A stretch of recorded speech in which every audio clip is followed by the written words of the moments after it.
सरकारी नौकरी दिलाने के लिए फर्जी आधार कार्ड का इस्तेमाल करने के आरोप में एक व्यक्ति को गिरफ्तार किया गया है। सूत्रों से मिली जानकारी के अनुसार बरुईपुर थाने की पुलिस ने दक्षिण 24 परगना जिला परिषद की विभिन्न सरकारी नौकरियां दिलाने के नाम पर पैसे लेने के आरोप में आरोपी को ढोलाहाट थाना क्षेत्र से गिरफ्तार किया है। आरोपी का नाम काली मुल्ला मीर बताया जा रहा है। वह पलाश दास के नाम से फर्जी आधार कार्ड बनाकर धंधा चलाता था। काली मुल्ला ने उस आधार कार्ड को दिखाकर बाजार से एक फोन सिम कार्ड निकाला था और वह खुद को पलाश दास या पंचानन दास बताकर जिला परिषद का व्यक्ति बताकर लोगों से सरकारी नौकरी दिलाने के लिए 20, 30 या 50 हजार रुपए मांगता था। हाल ही में जिला परिषद के मत्स्य विभाग के निदेशक जयंत भद्र के नाम पर मल्लिकपुर में सरकारी नौकरी दिलाने के लिए पंचायत के लोगों से 20,000 रुपए मांगे गए थे। जयंत भद्र को इसकी जानकारी मिली और उन्होंने 13 जून को बरुईपुर पुलिस स्टेशन में शिकायत दर्ज कराई। इसके बाद पुलिस ने जाँच शुरू की और शुक्रवार रात आरोपी को गिरफ्तार कर लिया गया है। फिलहाल पुलिस इस बात की जांच कर रही है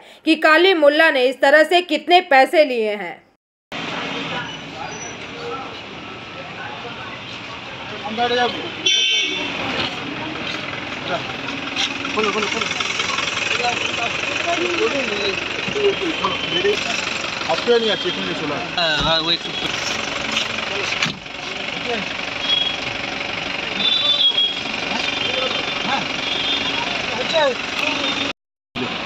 আমার জেলা পরিষদ একটা কাজ বেরিয়েছে মল্লিকপুর অঞ্চলে। কাজটা হঠাৎ আমরা দেওয়ার পর একজনকে যার নাম দিয়ে পাঠিয়েছি তাকে ফোন করে একটা ব্যক্তি বলছে যে এই কাজটা তোমাকে পাইয়ে দেবো, তার জন্য আমার 20,000 টাকা দিতে হবে। আমাদের জেলা পরিষদে এরকম কোনো কাজ হয় না, কেউকে পাইয়ে দেওয়ার জন্য টাকা দিতে হয়, এটা আমার জেলা পরিষদের নিয়মই নেই। আমি যখন জানতে পারলাম ফোন নাম্বার চাইলাম। কি আপনার নাম নিচ্ছিল না? ও আমার নাম নেয়নি, উনি বলতে জেলা পরিষদ থেকে আমি পাঠিয়ে দেবো। তারপর আমি জানতে পারলাম যে আমার কাজ এরা হচ্ছে, মানে আমার বন্ধনের ব্যাপার। আমি তখন ওনাকে ফোন করলাম, ওনার ভাই বলছি দাদা 20,000 টাকা আমার চাইছে, একটু কম নাও দিই, কায়দা করে জানতে চাইলাম। বলছি না 20,000 টাকা কম হবে না।